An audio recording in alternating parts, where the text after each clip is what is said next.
Welcome for the webinar. Thank you very much for joining. Today we would like to introduce new executive program for professionals in healthcare ecosystem. Advanced Leadership in Healthcare Management is a program that has been designed and developed by the King's College London and IE Business School. My name is Dana Minbaeva. I'm professor at King's Business School, and I'm a co-director of this program. Hello, everyone. My name is Joaquin Azpilicueta. I am Associate Professor of the IE Business School and also co-director of this program with Dana. Welcome. So let me begin by sharing some initial ideas and the driving force behind the creation of this executive program. So what makes this program extremely unique is its starting point, which is context. And the context of healthcare is inherently complex. It's not just complicated. It's not just relatively complex. It's actually it's characterized by the highest degree of complexity due to a variety of interrelated factors, such as, for example, diversity of stakeholders, regulatory or compliance issues, rapid advances in medical science and things like this.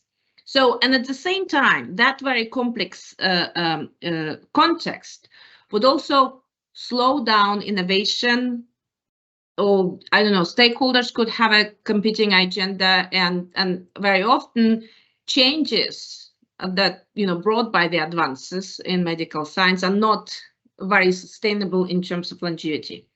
So the complex of healthcare is extremely complex. It is characterized by very complicated dynamics, right? So emerging priorities.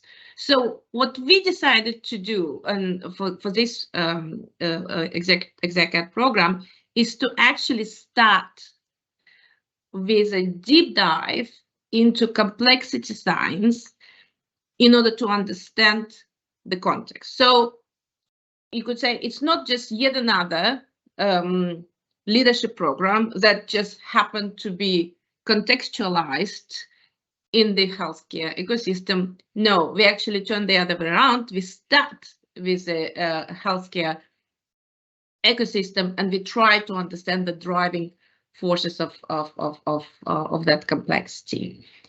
And one of the things that just to give you a little preview, one of the things that we are going to be using is the concept of complex adaptive systems, which is one of the recent advances in strategic management.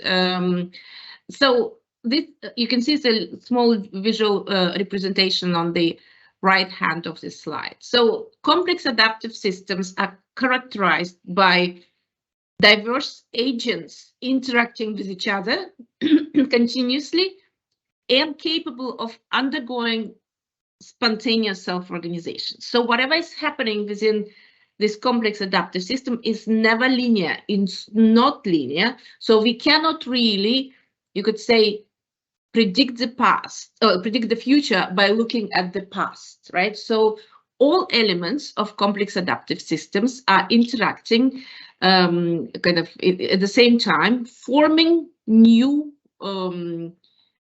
channels, new ways of collaboration. And the other interesting thing about complex adaptive systems is that they're very much nested, right? Multiple layers of environment are simultaneously nested. So we adapt this particular concept as a tool in order to understand the context of healthcare ecosystem. So in a sense, we believe that this particular concept will be extremely helpful for us to understand the dynamics between the complexity. And then from there, we can then talk about, strategies needed, leadership needed, in change needed to conventional way of looking at the leadership. So that, I believe, for us was, very important starting point. So not to do just yet another program of leadership, but actually start in the extremely unique context and use it as a starting point throughout the whole program. Did I present it correctly, Joachim? I mean, do you agree this issue? I certainly agree, Dana. As you say, I mean, healthcare system is a leadership ecosystem that differs very much from the ones we are used to deal with in the enterprise management. So if we look on one side at the classic facts of this mystical nature of the big part of the healthcare delivery, and the information asymmetries that are between the the caregiving professionals, the patients, and the administrators, for instance. And on the other side, the fact that healthcare professionals are executives that most frequently don't play a key role in the managerial process. This is a fact. And so we are in front then of a very atypical enterprise model, very complex and non-linear, as you say. So, and also, I mean, things are changing very quickly, or shall we say that we want things to change very quickly. But then, as you were also mentioning, innovations in healthcare take ages sometimes to evolve and become realities. In spite of an amazing improvement of healthcare metrics, but these improvements, they happen with extreme asymmetries. Even within developed geographies like Europe, there are many asymmetries in this improvement in health metrics. So what we see is a situation where the governments are very much strained by the economic and political and demographic factors. The budgets are siloed, are capped. The adoption barriers are making things slow in terms of adoption of innovation, etc. The procurement systems are focused very much on cost, and value is not. I mean, we'll talk a little bit about value-based healthcare, but value is not in the picture as it should be. Physicians and patients are not sufficiently involved in access issues, and there's minimal liability. So when innovations are not adopted, there are basically no big consequences, right? So as a result, the healthcare system develop behaviors that surprise us and sometimes that we don't like, right? It's the cost shifting, the bargaining power relationships, the capturing patients and restricting the choice, the cost reduction through service restriction. Sometimes we experience that we pay more for less every day, right? Or every year. That they are very locally focused, so you have a network of healthcare that belongs to you, but you cannot go outside of this, and a lot of opacity. So medicine, healthcare delivery, the quality of healthcare delivery is basically very, very opaque, and this is a big problem. So long ago, we are talking about value-based healthcare. This is something that might resonate with you, and healthcare systems, we would like healthcare system to behave very differently towards this value-based healthcare that we are talking. So we would like to be focused on the value to the patient, to be the systems to be focused and based on outcomes, with a disease management approach, with cost reduction through quality, not restriction. To reward the proficiency at the medical condition level, to have a wider competitive field that patients can choose in a wider competitive environment, transparency of the quality, so who is good, who is not so good, who is not good at all, to know where to go and where to seek care, and then innovation to be also strongly rewarded. So there are many good initiatives and courses, as you were saying, on leadership development within the healthcare that we know and that we have observed, and they all have the common denominator of a very restrictive focus on the immediate vicinity of the local stakeholders, the nursing, the physicians, the administrators within the hospital, maybe within the regional or even the national healthcare organization, but always within this organization. The ecosystem is much, much wider. Okay, and this we need to get out of this very domestic approach. So there are two facts that we identified in this course, that in this program, that can move the needle of healthcare leadership, and we decided to tackle this in this course. The first one is to take the full bandwidth of the healthcare ecosystem. We will talk about this in a minute.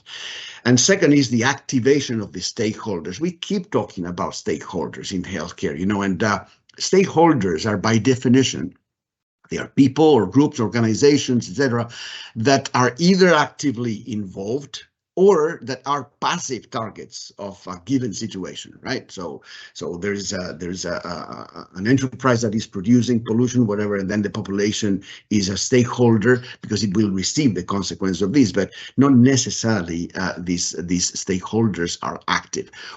So healthcare systems have traditionally been based on a paradigm of benevolence, right? But this paradigm needs to evolve to a one based on responsibility, because there are no stakeholders as such. They are agents, so parties that act and that have responsibility and need to coordinate their action to overcome the non-linearity that you were referring to, that is very surprising, of the healthcare systems, and to navigate all these behavioral emergencies of the that surprise everyone, with paradoxical outcomes. So suddenly a little change in something will produce a big catastrophe, and not always they are negative. In fact, if we look at what happened during COVID, we witnessed an amazing self-organization behavior that was very positive and that involved practically all the healthcare agents bringing the miracle of the value chain of research, development, validation, production, distribution, administration, vigilance of all the vaccines happening at speed line, right? So they were accelerating tools. When we reflect what happened, why this happened, right? So they were accelerating tools like the digitalization, okay, what we call digital in health, okay, which but this was before COVID. We had all these tools, and these were widely underused. Healthcare is lagging decades in the use of digitalization as compared to any other industry. So the key during COVID was the agents minimize competition and maximize cooperation. Why this happened? Because it was very dramatic. So what we need to do what do we need to do for this to happen in less dramatic situations, as if the situation of many healthcare systems is not dramatic enough already, right? But what do we need to do? So let's look at the agents that are participating. Let me just share with you a couple of slides. So we have many agents participating in the ecosystem. So we have physicians, we have other life science professionals, government, insurers, employers, healthcare facilities, so hospitals and others, university, medical industry, lawyers, scientific associations, patients, very importantly, many times not in the picture, and I will come back to this. So here you have a slide from the World Bank. Okay, this is a publication of this year about digital in health, kind of unlocking the value for everyone. This is the tagline, right? And look at these three key points. Is the wide reach of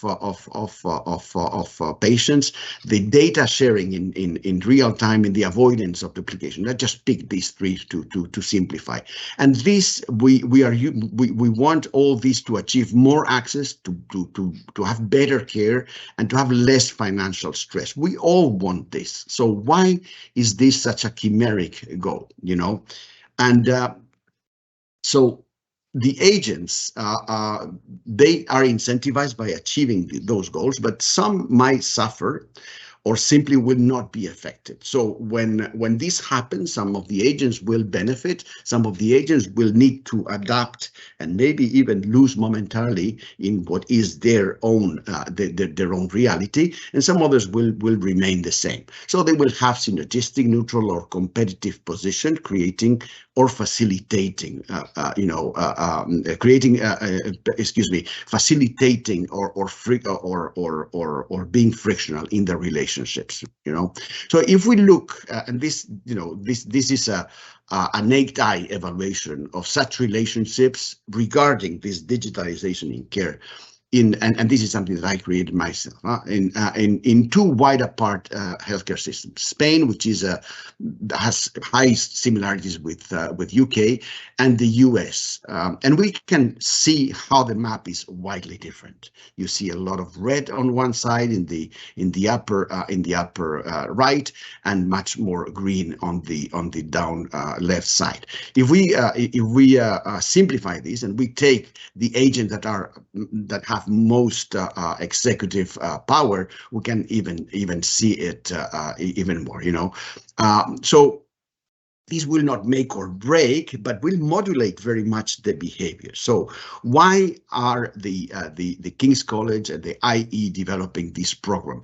Because this is a relevant, critical mission to boost and transform the relationship skills and behaviors, the leadership skills and behaviors of all healthcare agents, because they are the ones responsible for a faster progress and even the survival of healthcare systems. So the agents cannot stay in their own house, managing their own business with a clan culture, disconnected from the rest, competing with the rest. They must find paths collective leadership across boundaries that drive, common direction, alignment, and commitment. So we are addressing this program to the whole span of healthcare agents to attend this course. But there is one agent that will for sure attend, and these are the patients, because we are all or will be patients, clients of the system through our life. We are all patients, and patients are not stakeholders. We patients have our own responsibility to act in favor of healthcare. We need to understand and embrace our tasks and responsibilities, just like any other agent. Making the healthcare system better every day is the utmost incentive that should move all of us, regardless of the executive role that we play in our position as agents. So, yeah, right. Thank you very much, Joachim. And I really like how well you unfolded the dynamics between various healthcare agents. When we were designing this program, I remember you stressed multiple times how important it is for us to assemble a very diverse group of participants. And now you stressed again the importance of having this full portfolio of agents, so to say, right? So who would you like to see taking this program? And perhaps also a little bit more on what are the benefits of having such a diverse group of participants in the auditorium? Sure. This program is directed to all the key healthcare agents, from life sciences professionals to employers, going through regulators, lawmakers, administrators, industry executives, etc. So it's a long list of agents that need to form this multi-minded, interconnected roundtable. And the benefits of this course are the understanding and the development of the influential leadership strategies, skills, attitudes that are needed to navigate such a complex and diverse value creation ecosystem. Right. Okay, thank you. And by the way, for all the participants, if you have any questions, please post them in the Q&A section, and I'll pick it up from there. But let me just, before we go to questions, let me just also talk a little bit about the flow of the program. So there are two residentials, one in London and another one in Madrid, and there is the online, you could say, interactions in between.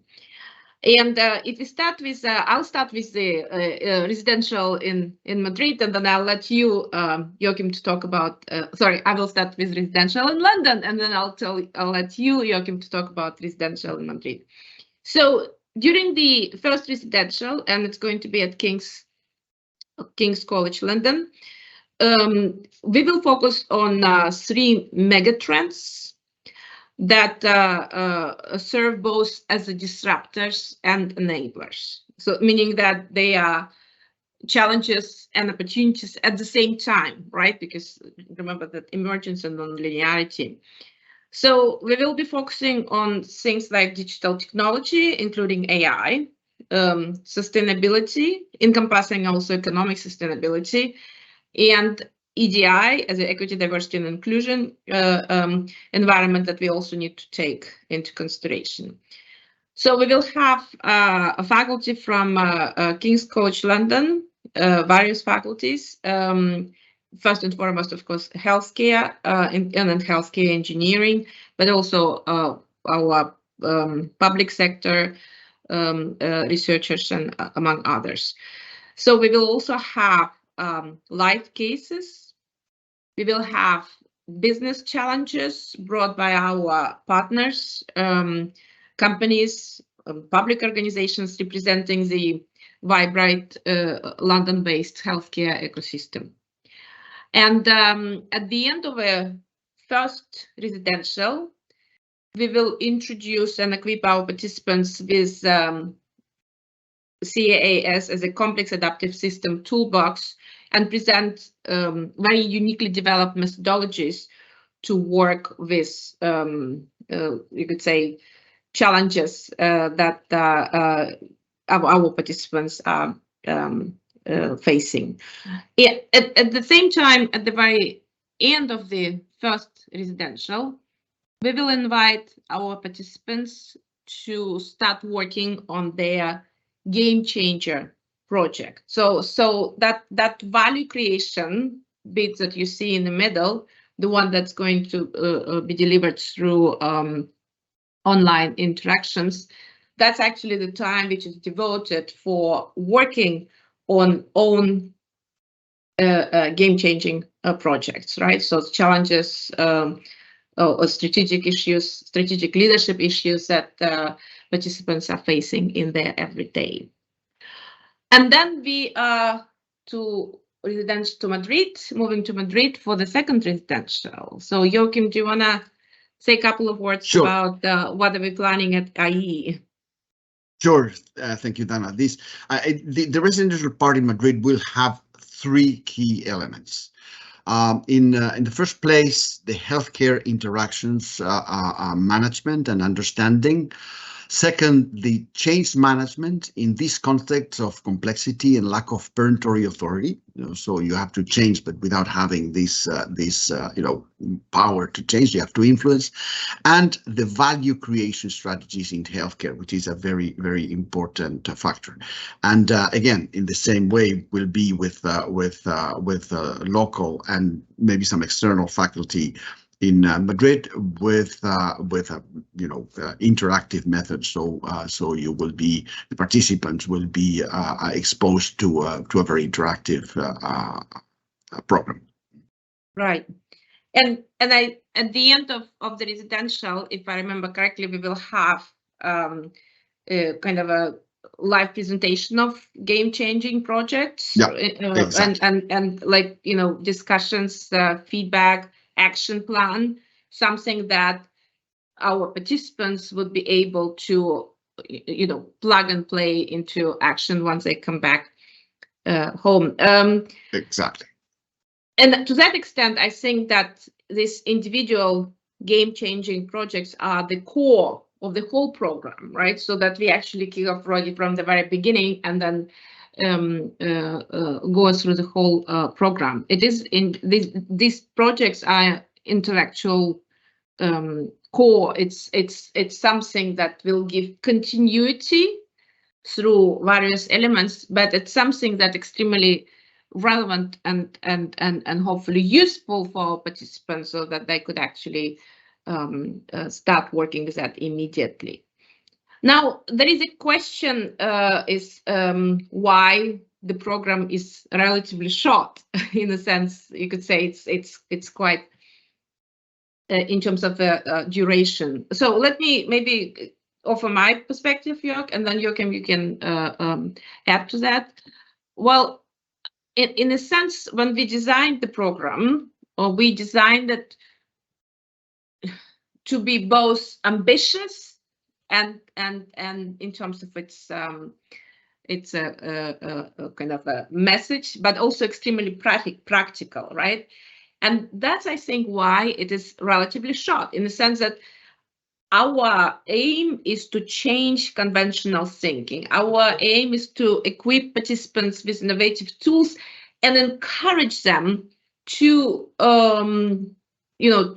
to put that in practice almost immediately, right? So this immediate experimentation is also a part of the kind of thinking around it. So, and that's why I believe we didn't want it to go over extensive period of time. Also because there are so many things could change, right? But rather do the kind of focused intervention in a conventional thinking and put those could say interventions immediately in practice. How would you answer this question about duration of the program, Joachim? Anything I missed?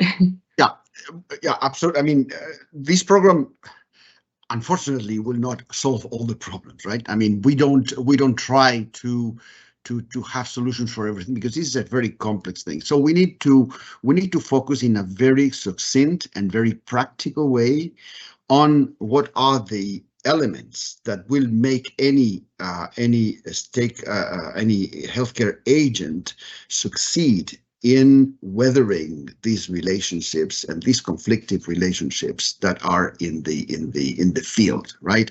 And that are different in every place, because it's not, as we saw, it's not the same the US or countries like Spain or the UK or the Nordics, where the systems are totally different or almost opposed, in their structure. So it has to be something that is practical, that is down to the critical few elements that will make people more effective in their leadership role in driving progress of healthcare. And these require, that's what we provided as a span of time. That also we have to be mindful of that the fact that the people that we are addressing this program to is, they are executives that are working, that have their own work, very important tasks, and we need to do something that is compatible with their professional and personal lives. Of course, and it's also that so many changes that are happening, right? So it's very difficult to say, okay, absolutely, well, let the world freeze, because I right now want to kind of develop new methodology and understand it, and then apply it perhaps eventually, right? So there is also there is a question, why is this advantageous to start with the context? So I guess that's a question about my opening remarks. What makes this program unique? So it is advantageous to start with a deep dive into context of healthcare, simply because whatever we have in our toolbox, in our strategic toolbox, leadership toolbox, right? These are all last century models, right? Which originally were designed or created, developed to be as generic as possible, right? So there was intention to try to make, one framework that could explain why some firms outperform others, right? There was this kind of hunt for best practices. So in the sense that let's find something that works across the whole context, or will just work anywhere. There was also a lot of emphasis on mainstream And whatever we have actually in our strategic leadership toolbox, it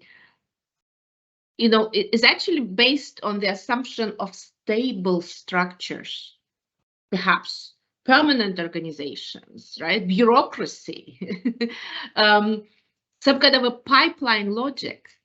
And what you were saying earlier, Joachim, when you were referring to the experience of COVID, though that year showed to us that all the things that we have in our strategic leadership toolbox are totally outdated. Because one thing COVID did, it killed permanent organizations. It showed inability of structures, right?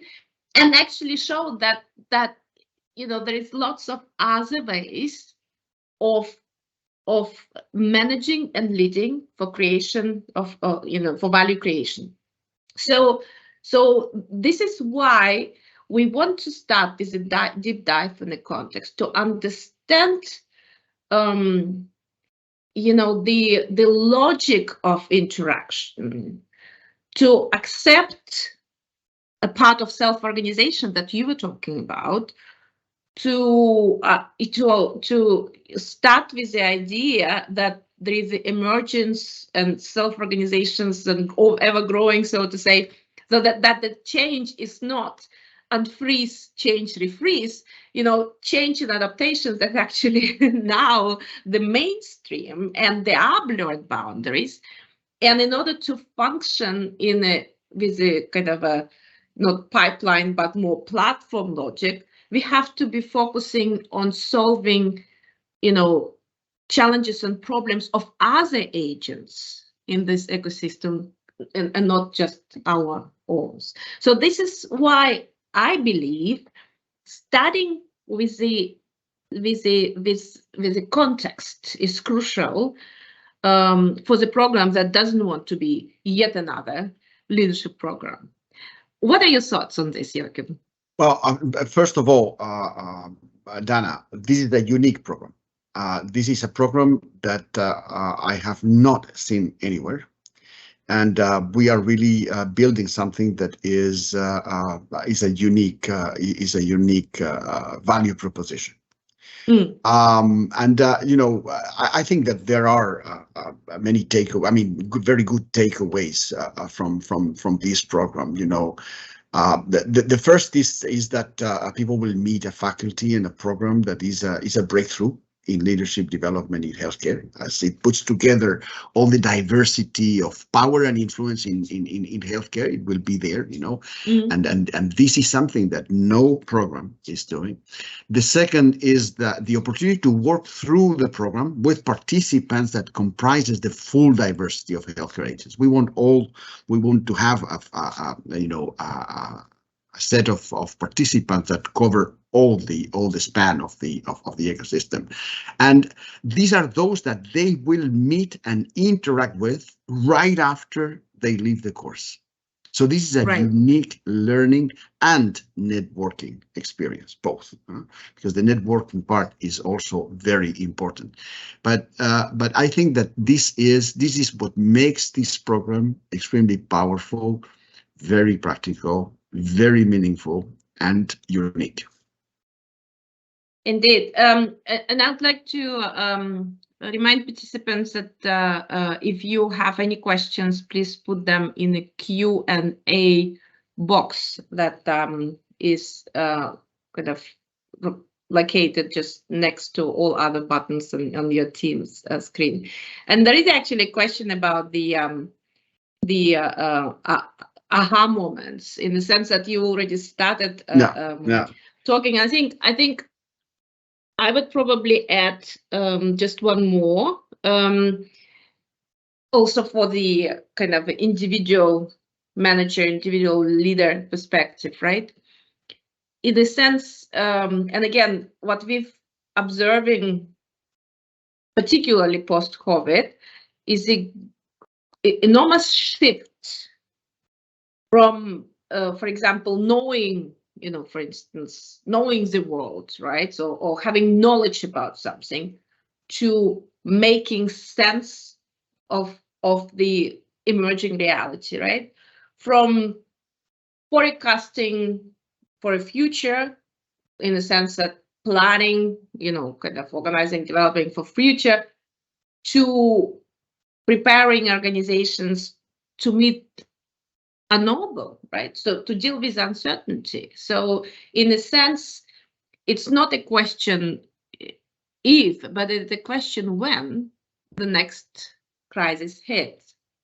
And in that regard, it's really not about performance per se, so to say, but rather, equipping your organizations with muscles to absorb the external shock, and then bounce back, right? So very much around this preparing to meet the unknowable future. So in that regard, I think lots of happening also to the shift that we're observing in leadership from controlling the system, right? To controlling what can control in our organizations, to in fact unleashing the system potential, right? So away from structures towards a ecosystem, away from pipeline logic, right? So R&D, development, sales, post-sales,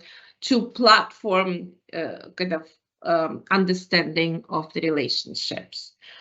I think that's probably what we could count, or we could present at this time. Of course, the biggest takeaway.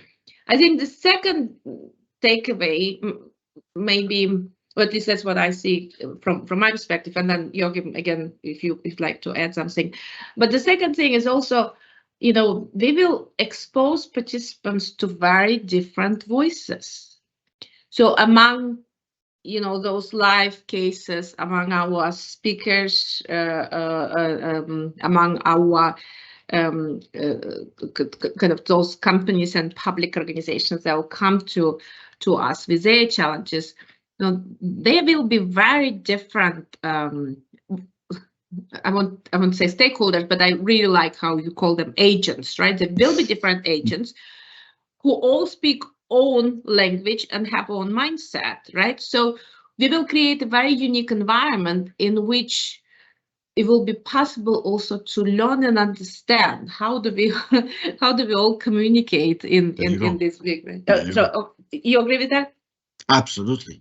This is the I mean, a very, very important takeaway, and that's the part of the uniqueness of this course and the practical side of this course, because it is not easy to put all these healthcare agents. I insist on the agents because I mean, in fact, stakeholders would be probably more academically correct, but I want to emphasize the fact that all of them have an executive power and an executive responsibility, and these interactions, I think that are one of the most important part of this course. Yeah, absolutely. Right. I agree with you.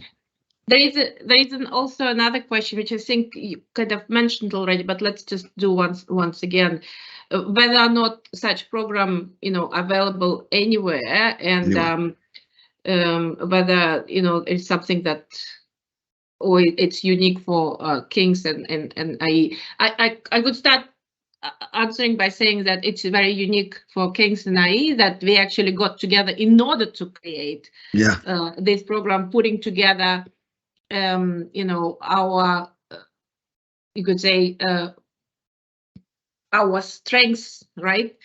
So King's College London is established institution and one of the dominant, you could say, players in the healthcare sector, and we're putting it together with leading business school that also have very good history working with healthcare organizations. And I remember, Joachim, when we were designing it, we had lots of examples. So it's not just UK and Spain, right? No, so we're gonna bring it's pan-European perspective, or even perhaps larger, right? Absolutely. Absolutely, we need to pick. Exactly. We need to enlarge a lot because it's very didactic, and very, to start with, Europe is a mosaic already. Is a very complex mosaic already. But if we look, and we shall look into realities like Latin America, like the US, like Asia Pacific, we need to pick, of course, not the whole world, but things that are very didactic and very unique in terms of even extreme, just to understand how things can happen when you stress a system, right? So we need to go, of course, beyond what is Spain and the UK, which are the two countries that we represent in this course. But this is a global program. Absolutely. Absolutely. Thank you.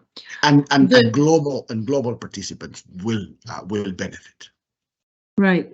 So people from everywhere. Sorry. Right. So just to have a more practical question in here, when and what are the dates and what are the practicalities and who to contact, I am going to share my screen again, where we have further details, and actually invite Michelle Gray, who is also leading the development of this program, to perhaps say a couple of words on practicalities. And from my side, I will basically say thank you very much for joining. And yes, let's talk again. Let's meet again. And I very much hope you will be in touch with Michelle to find out more. So, Michelle, would you like to talk about some practical details?